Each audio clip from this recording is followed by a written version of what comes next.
And at this point in time, we're going to get another perspective to that same presentation by a very renowned diplomat. But he's going to talk to us, he's going to be talking to us about AU diasporic potentials, building sustainable partnerships for long-term growth. To take us through that will be Ambassador Larry D. Vaughan. Please can we welcome him with a resounding applause. But just before you take the stage, permit me to tell this very wonderful audience what you are, who you are, what you stand for, and how much you've carried on with your profession. Larry D. Vaughan is a distinguished diplomat and a public servant from St. Kitts and Nevis. Currently, he serves as the country's ambassador to the Caribbean community, the CARICOM, the Association of Caribbean States, ACS, and commissioner to the Organization of Eastern Caribbean States, OECS. Ambassador Vaughan holds a Master's of Arts degree in Leading Innovation and Change from the York St. John University in Yorkshire, England. He was the first participant from St. Kitts and Nevis in the World Trade Organization's Netherlands trainee program in 2015, focusing on trade for economic development of small islands developing states. His professional experience spans sales, marketing, broadcasting, and international trade facilitation in both public and private sectors. In March of 2023, Ambassador Vaughan presented his credentials to the CARICOM Secretariat in Guyana, officially commencing his role as an ambassador. He has been instrumental in organizing events such as the Diaspora conference held in July 2024, aimed at strengthening ties with nationals abroad. Additionally, he has engaged with diaspora groups, including the St. Kitts and Nevis Club Lebanon, to foster international relations and support humanitarian initiatives. And as head of the Regional Inauguration and Diaspora Unit, Ambassador Vaughan focuses on integrating nationals living abroad into the economic, social, and cultural lives of St. Kitts and Nevis. His efforts including policy development to enhance diaspora engagement and contributions to national development. I'm going to abridge that, and I'll plead for your kind understanding that you just let me introduce you at this point to come over to the rostrum for your presentation. Please can we welcome His Excellency Ambassador Larry Vaughan. Please a round of applause for him as he makes his way here.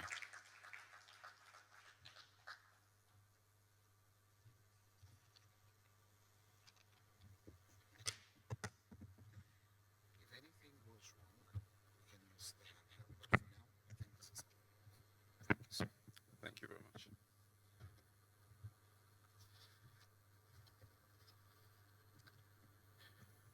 Good morning, one and all. Good morning, one and all. All right. I want to begin by saying I am happy to be here, and also I want to recognize my Honorable Prime Minister, Dr. Terence Michael Drew, and Mrs. Drew. I also want to recognize the former President of Mauritius, President Amina Fakim, it is. Minister Samuel, good morning, sir. I want to prepare you for something in my presentation, just to say good morning. And also to recognize all the special delegates, the diplomatic corps, investors, distinguished ladies and gentlemen, all. I address you this morning on the ways that the African Union, the AU, and CARICOM, and all our peoples within the AU and CARICOM can partner for the strengthening of the ties that we are seeking to make here in these days, sorry. And I am Larry Vaughan, head of the Regional Integration and Diaspora Unit, blah, blah, blah. Enough about me. Next slide. I want to premise my presentation on a song that I was taught when I was 8 years old. It was a song written by a lady by the name of Pamela Wall of St. Kitts and Nevis, and the song was one of the options for our national anthem in 1983, and it goes, "We stand upon the threshold of a new and happy day. The sorrows of our history have now been washed away. From Africa and England, America and France, our fathers have been gathered by purpose or by chance. O beautiful twin islands, combined the new and old. The sun, the stars, the moon are ours to have and to hold. In the councils of the nations, though small, we have a place. We'll strive to work and live together in God's fulfilling grace." The partnerships that we are going to speak about, it's about working together and striving to work together despite what were those different and difficult challenges of over 400 years that separated us. But today, we have the opportunity to work together in God's fulfilling grace. And so in this presentation, go back one, please, we want to talk about three things: how our shared heritage of Africa and the Caribbean and the Africa's sixth region can help us to build partnerships for our mutual benefit. And so part one, our shared history.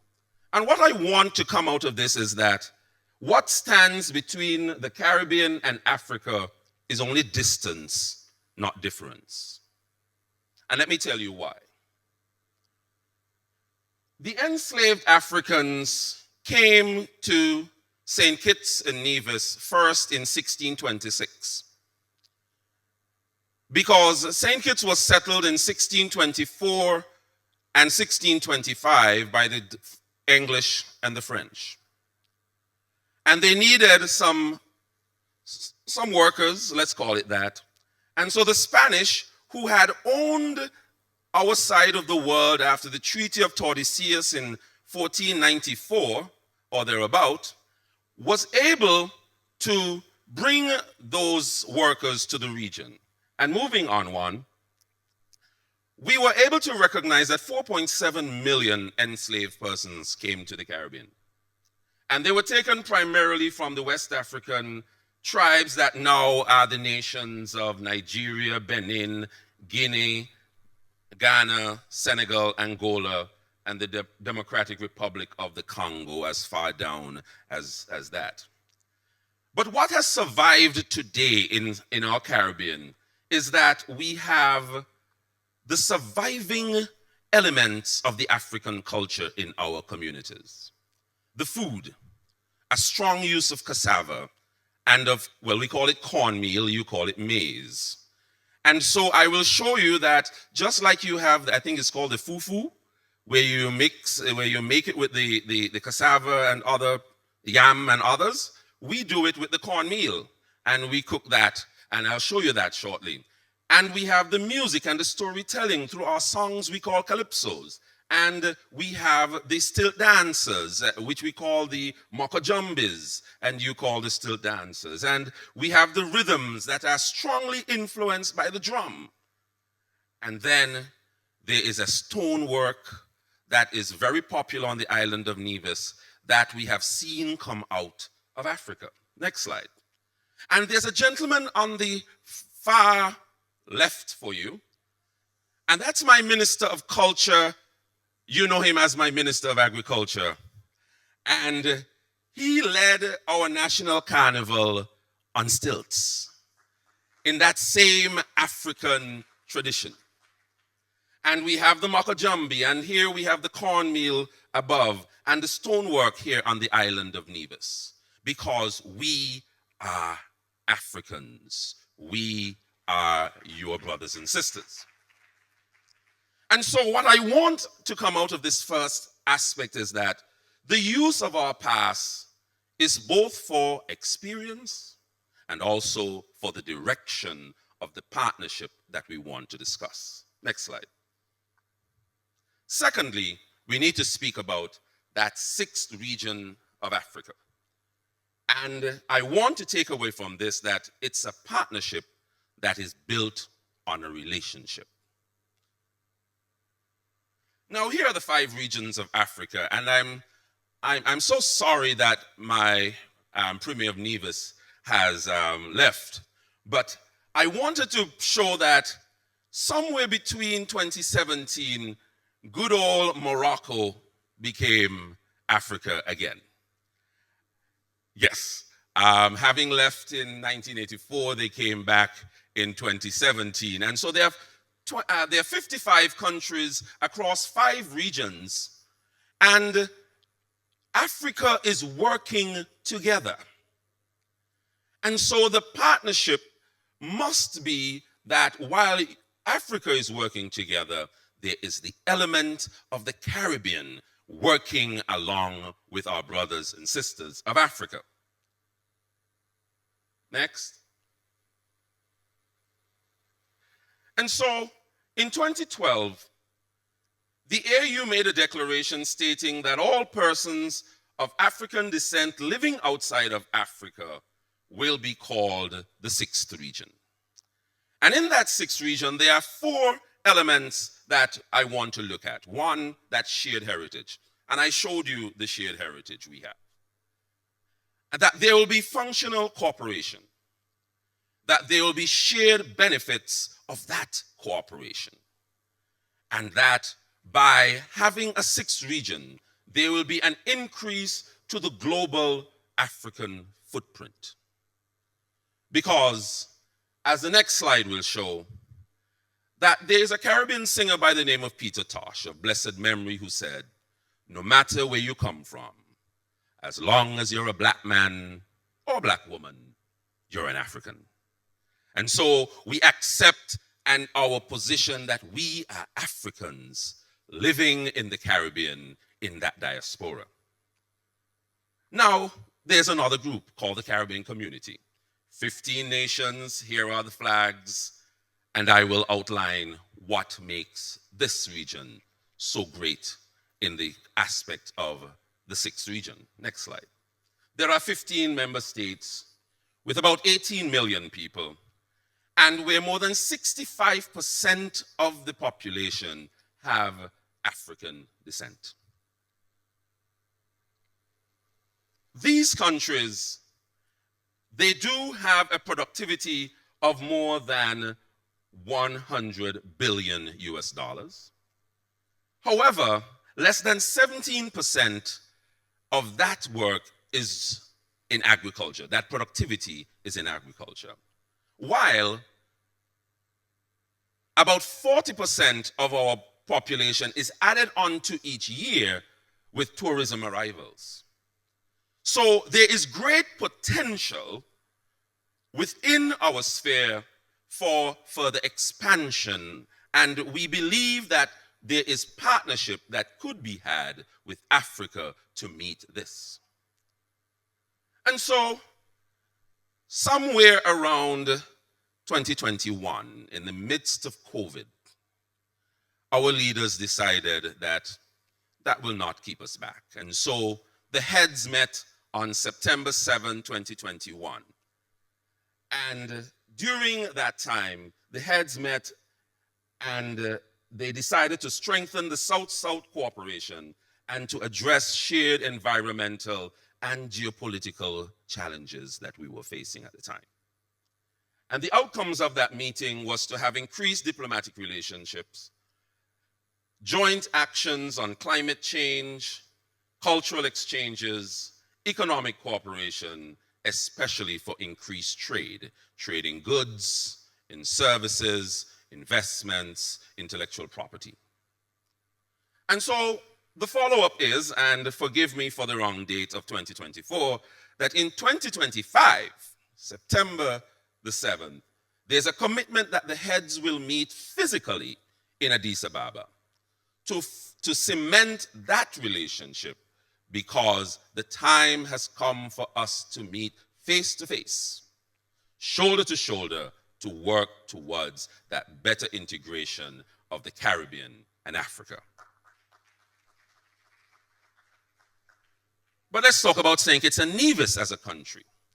St. Kitts and Nevis has diplomatic relations with about 124 countries, including Nigeria. The foreign policy of St. Kitts and Nevis prioritizes not only regional cooperation and sovereignty and sovereign and sustainable development, but we engage in multilateral partnerships to address economic and environmental challenges. We believe that as a microstate, it is through multilateralism that we are able to make better our agenda to have a better world for our citizens and a better world for all. And so we have 25 states of the 55 that we have, in Africa, that we have diplomatic relations with. And they are listed there. And we have 3 African nation states to which we have an ambassador. Unfortunately, at this point, that ambassador is a non-resident ambassador. And so the partnerships we have to look for is to strengthen on this. How do we make sure that St. Kitts and Nevis has diplomatic relations with all 55 and not just 25 of the 55? How do we make sure that we have more diplomatic and ambassadorial level engagements with the other states? Next slide, please. And so I've come to the crux now of partnerships, because the partnerships must be a shared commitment for development and a path to progress. And so there are 2 reasons I want to postulate why we should have this partnership. One, Africa is on the rise. And I believe, I always tell my friends, it is better to get on the elevator at the ground floor rather than to have to run up the steps to catch it at another floor. And if Africa is on the rise, let us catch it now that we are at that area where the mother continent is experiencing economic expansion through diversification. Africa has a young, growing, and innovative population, and we must be able to work with Africa on advancements in technology and the infrastructural development. But at the same time, the Caribbean is a story of resilience. We are very surprised when we hear that St. Kitts and Nevis has a population of 50,000 or 52,000. Hey, it is because we seek to punch above our weight, and we seek to make sure that we continue to be relevant in all spheres. And so we continue to be an example of a successful strategic thinking body through economic adaptations, risk planning, and sound social policies that have a proven record, and we also have a proven record of partnering with others. And let me give you an example. Are you aware that the University of the West Indies, which is an organ of the Caribbean, has an Institute for Global African Affairs in Johannesburg? Are you aware of that? But if you're not aware of that, second slide. Are you aware that it also has with the University of Lagos here in Nigeria, this Institute of African and Diaspora Studies? That is the kind of partnership that already exists, and we want to strengthen on with our institutions across the borders. Next slide, please. And so this is what I want to postulate to us, that we look at 6 areas for partnership. I would like to see partnership on that multilateral basis, where the AU and CARICOM can work more closely when we're looking at the dialogue to address the global challenges, whether we're talking about trade and the shared payment systems that was spoken about earlier between us, whether at the state level, where bilaterally we continue to have that strengthened relationship between our member countries, St. Kitts and Nevis and all 55 states, and all 15 states of the Caribbean community. We must look also at infrastructure and trade facilitation at our different countries, on the country level, because you don't want that people are willing to come, but that the infrastructure is not in place. And we need also to look at investment agreements and promotion. And so we must talk about the St. Kitts Investment Promotion Agency and the Nevis Investment Promotion Agency and the Nigeria Investment Promotion Commission, and how we can work at the state level to have these aspects working and strengthening the diplomatic relations and access. Access here for me means that, hey, somehow we may have to get rid of a number of these visa requirements, that our people can have more free movement between us across these countries. Then I go down to the sectors, because businesses are in sectors. And so how do we make sure that we are able to promote areas of competitive advantage in each of our countries? For example, St. Kitts and Nevis is, can I say, a boss when it comes to tourism-related activities.